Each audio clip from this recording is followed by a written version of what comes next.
नमस्कार। आज जो विषय वस्तु मैंने आपके लिए चर्चा के लिए रखी उसका जो टर्म है, जो टर्मोलॉजी जिसके उसके लिए यूज की जाती है वह है फ्रैक्शन। आज हम लोग वस्तुतः भिन्न के विषय में पढ़ेंगे। भिन्न के विषय में आप सभी जानते होंगे, उसके लिए मैंने पहले भी बेसिक्स ऑफ फ्रैक्शन बताया है। आज हम लोग उस बेसिक्स ऑफ फ्रैक्शन से ऊपर उठेंगे। वस्तुतः अगर दूसरी भाषा में कहा जाए तो आज हम उस सेगमेंट की चर्चा करेंगे जिससे प्रश्न पूछे जाते हैं। मतलब फ्रैक्शन में जिस प्रकार के प्रश्न भिन्न भिन्न पात्रता परीक्षाओं या किसी भी प्रतियोगी परीक्षाओं में पूछे जाते हैं, वस्तुतः आज हम उसकी चर्चा करेंगे। चर्चा शुरू करने के पहले गणित में यह समझना जरूरी है कि आखिर इसको सामान्य तौर पर कैसे समझा जा सकता है, इसको सामान्य तौर पर कैसे समझा जा सकता है। तो एक चीज़ वस्तुतः आपको समझनी है, कोई भी चीज़ जो पूरा है वह मूलतः एक है, वह मूलतः एक है। One whole part will be counted as one. अब जब हम इसे भाग में बांटते हैं, और उसी भाग को भिन्न के तौर पर प्रदर्शित किया जाता है। कैसे, मैं उसका एक उदाहरण ले लेता हूं ताकि एक बेसिक समरी भी आपको समझ में आ जाए। अब जैसे कोई यह वृत्त है, इसको 4 भाग में बांट दिया गया, तो इसका भिन्न निरूपण समझिएगा। पहले यह कितने भाग में बांटा गया, 1 2 3 4, तो सबसे पहले तो बटा 4 हो गया। और अगर इस पार्ट के बारे में पूछा गया, तो वह 1/4 हुआ। मतलब इस वृत्त का 4 भाग, जिसमें से आपको बताया जा रहा है 1 भाग के बारे में, तो 1/4। अगर यही मतलब क्या हो गया, वृत्त का 4 भाग और इसमें 1 2, तो टोटल 2, मतलब ये कितना हो गया, हाफ हो गया। हाफ मतलब अर्धवृत्त हो गया। तो मूलतः हम लोगों को इस चीज़ को समझ लेना है कि जितने भागों में उसको बांटा जाता है और जिस एक भाग के बारे में चर्चा की जाती है, तो हम उसको कैसे लिखते हैं। और अब इस भाग से हम पुनः 1 तक कैसे पहुँचेंगे, इस चीज़ को समझने की आवश्यकता है। तो देखिए, यह प्रत्येक चौथाई जो है कितना पार्ट है, प्रत्येक चौथाई जो है वह कितना पार्ट है, तो 1/4, 1/4, 1/4, 1/4। आप फिर जोड़ के देख लीजिए, 1, फिर ये 2 का 1/4, फिर ये 3 का 1/4 और ये 4 का 1/4। आप पुनः जब जोड़ेंगे तो आप पाएंगे कि 4/4, मतलब अब वृत्त क्या हो गया, 1 हो गया, अर्थात संपूर्ण भाग हो गया। तो भिन्न वस्तुतः यही है। और जितने भी प्रकार के प्रश्न पूछे जाते हैं भिन्न से संबंधित, वह उन प्रश्नों को आप इसी लॉजिक, इसी तर्क के आधार पर परीक्षा में हल करते हैं। अब हम लोग चलते हैं कि सवाल कैसे पूछे जाते हैं, या किस तरह के सवाल पात्रता परीक्षाओं में सामान्यता आते हैं। देखो, मैं बार बार बोल रहा हूँ, मैं अपनी पाठ्य चर्चा को मैंने इस रूप में रखने का प्रयास किया है जिससे कि वह बच्चा जो कुछ नहीं भी जानता है वह भी सीखना शुरू कर दे, और जो कुछ जानता है वह अपने अंदर निपुणता लाना शुरू कर दे। तो मैंने जो पहले बताया वह एग्जाम्पल था, वह उदाहरण था, वह लॉजिक था, तर्क था कि कैसे हम भिन्न को समझते हैं। और अब हम उस प्रकार भिन्न पर आधारित प्रश्नों का जो है कुछ उदाहरण के साथ उसको आज हम लोग आपस में समझेंगे। जैसे क्वेश्चन है, देखिए, किसी वर्ग का 1/4 बच्चा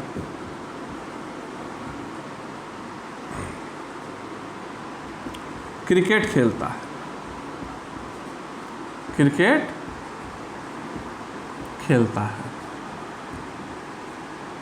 1/6 भाग बच्चे फुटबॉल खेलते हैं।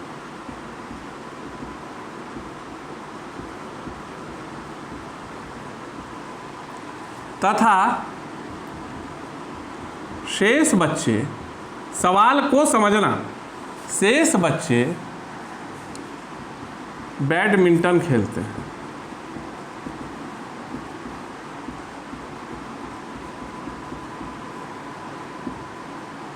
पहला सवाल, हम दो प्रकार के सवालों को हल करना सीखेंगे।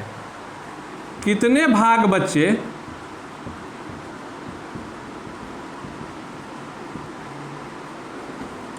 बैडमिंटन खेलते हैं?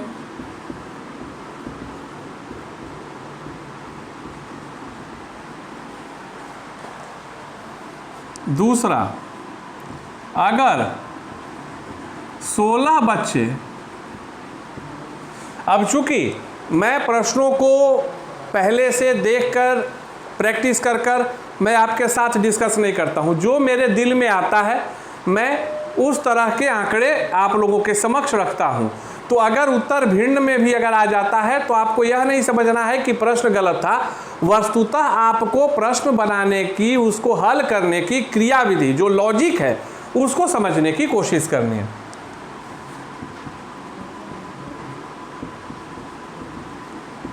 दूसरा है कि अगर 16 बच्चे बैडमिंटन खेलते हैं तो कुल कितने बच्चे हैं? अब देखो, इसमें जो पहला क्वेश्चन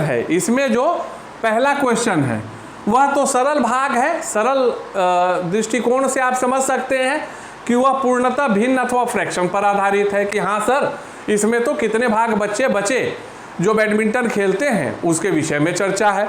और दूसरा जो है वह एक कैलकुलेशन को आपसे जोड़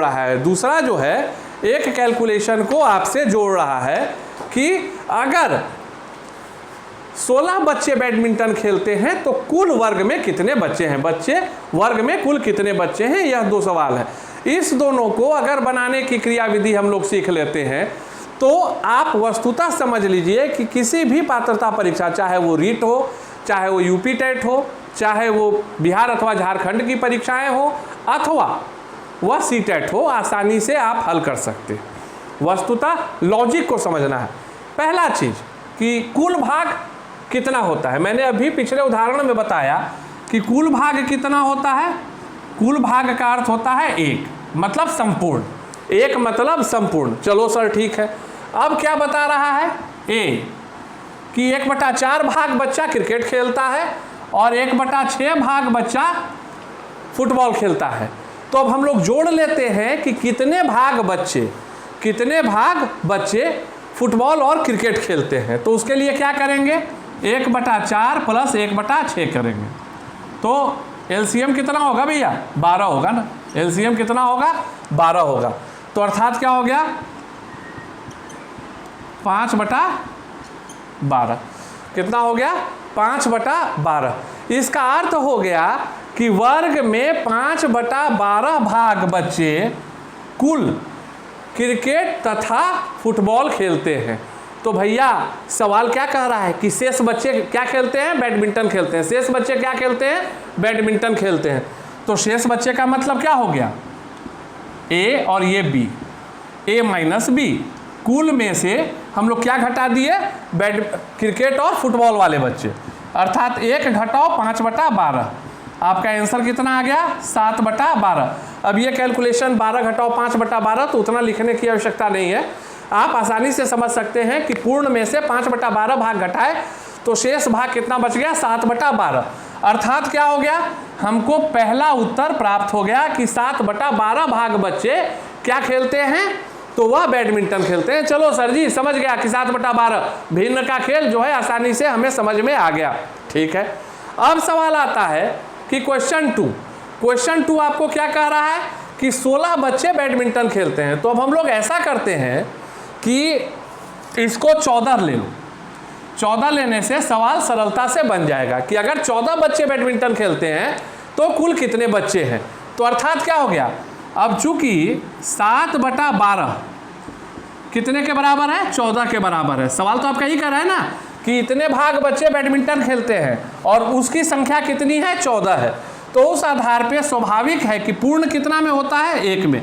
तो पूर्ण के लिए क्या करेंगे, स्वाभाविक है सर जी कि 12 गुने 14/7 कर देते हैं।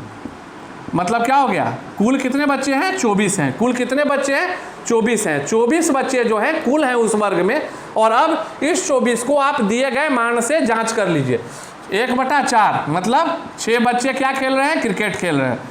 दूसरा 1/6 4 बच्चे क्या खेल रहे हैं, फुटबॉल खेल रहे हैं। और शेष बच्चे मतलब 5/12 मतलब 10 बच्चे क्या खेल रहे हैं, बैडमिंटन खेल रहे हैं। आप मिला लीजिए 6 4 10 और 10 1 मिनट 5 है तो 12 दूनी 24, हाँ सॉरी हाँ ठीक है सॉरी 7 है तो यहाँ 14 हो गया। तो 6 4 10 और 14 कितना हो गया, 24 हो गया। कुल बच्चों की संख्या कितनी थी, 24 थी। आप देख सकते हैं कि कितनी सरलता के साथ हम फ्रैक्शन पर आधारित प्रश्नों का हल कर सकते हैं।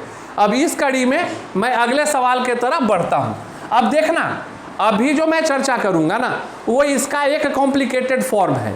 वो इसका क्या है, एक कॉम्प्लिकेटेड फॉर्म है, लिटिल बिट ट्विस्टेड। उसमें आपको सवाल की बारीकी को समझने की आवश्यकता है। तो चलिए हम लोग लगते हैं।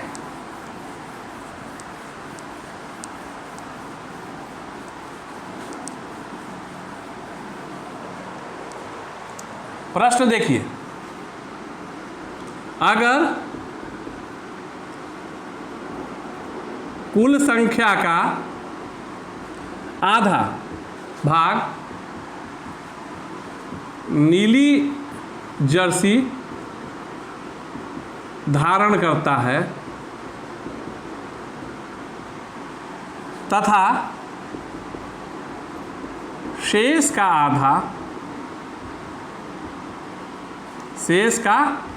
आधा भाग सफेद जर्सी। सवाल को देखना,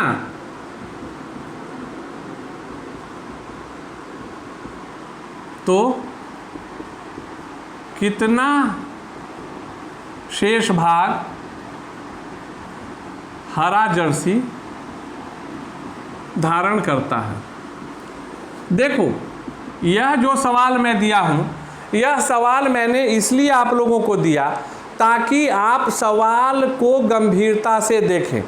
मैं हर बार आपको कहता हूं कि सवाल बिल्कुल ही सामान्य दिखता है, लेकिन कभी कभी उसमें छोटे से टर्न होते हैं, एक मोड़ होता है, एक पेच होता है, ट्विस्ट होता है।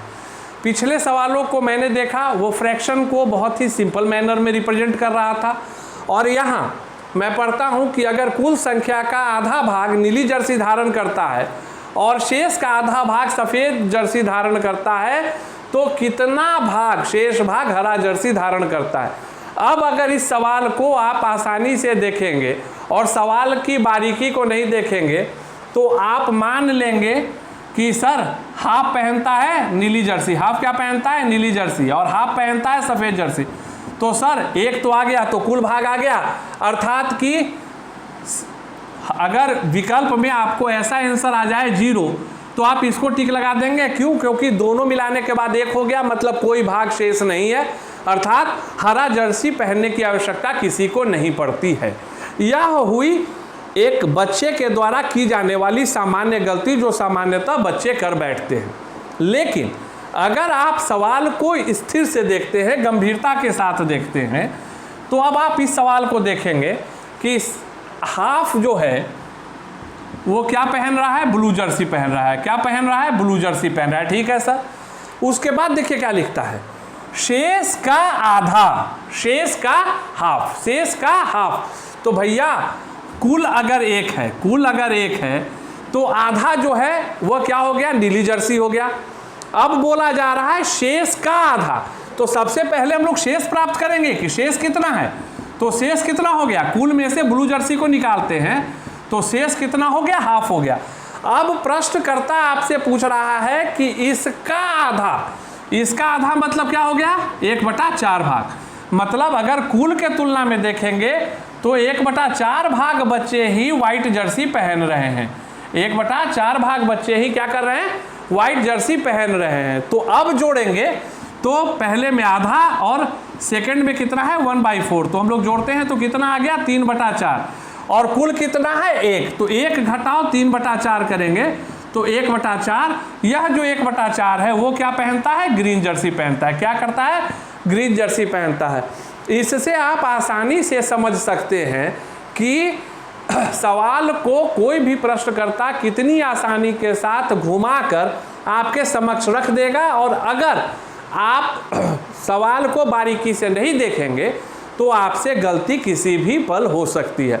उम्मीद करते हैं कि जो मैं बता रहा हूँ वो आपको समझ में आ रहा होगा, अच्छा लग रहा होगा।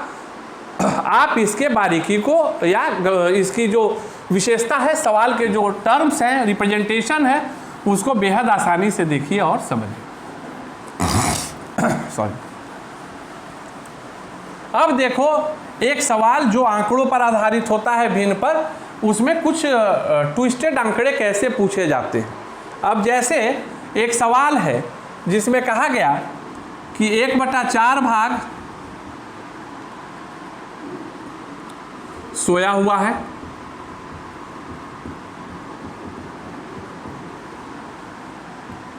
1/6 भाग, 1/8 भाग खेल रहा, 1/8 भाग खेल रहा, शेष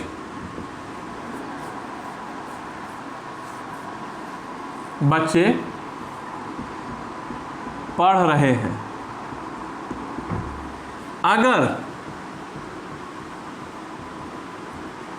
पढ़ने वाले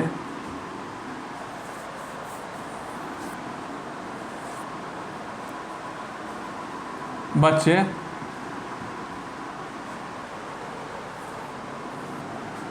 की संख्या 20 है तो खेलने वाले बच्चे की संख्या ज्ञात करें।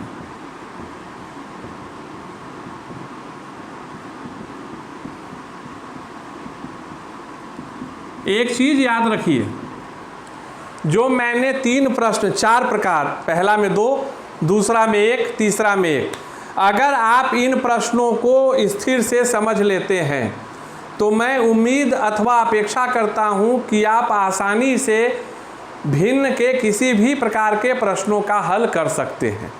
अब चलते हैं, बढ़ते हैं। कितने भाग बच्चे खेल रहे हैं, पढ़ रहे हैं? सोया हुआ है 1/4। खेल कितना रहा है? 1/8, मतलब स्लीपिंग प्लस गेमिंग का जो टोटल पार्ट है वो कितना हो गया?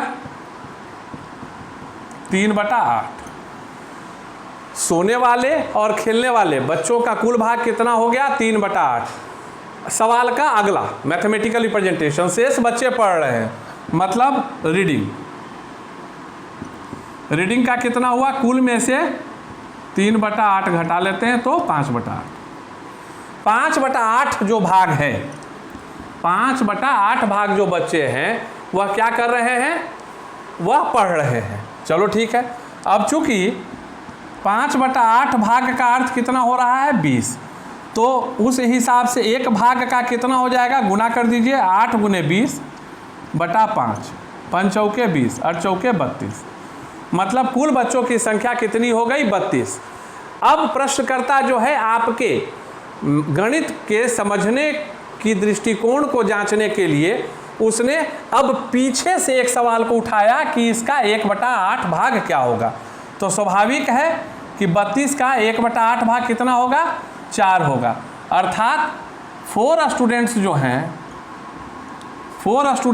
वो क्या कर रहे होंगे? खेल रहे होंगे। 4 स्टूडेंट्स क्या कर रहे होंगे? खेल रहे होंगे। और 8 स्टूडेंट, 1/4 है तो 32 का 1/4 कितना हो गया? 8।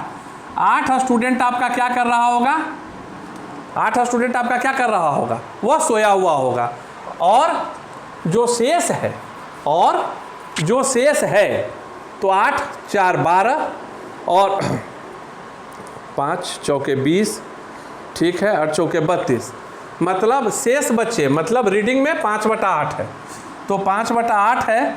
और अगर इसका मान 5/8 का मान जो है 20 है, चौके